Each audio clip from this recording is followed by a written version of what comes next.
નમસ્કાર, આપ જોઈ રહ્યા છો મંતવ્ય ન્યૂઝ। હું છું આપની સાથે ભાવિકા। સમાચારોની શરૂઆત કરીએ તો અંબાજીમાં મોહનથાળનો પ્રસાદ બંધ કરવાને મામલે હવે બીજેપી શહેર ઉપપ્રમુખે રાજીનામું આપ્યું છે। અંબાજી પ્રસાદ મુદ્દે રાજીનામું આપ્યું। ચીક્કી શરૂ કરતા વિરોધ સ્વરૂપે રાજીનામું આપ્યું છે।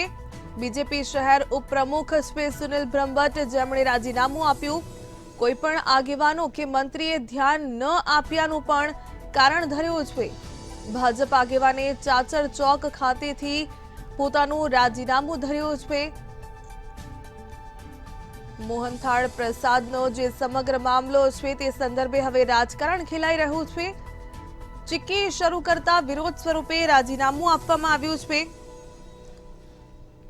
સુનિલ બ્રહ્મભટ્ટે રાજીનામું આપ્યું।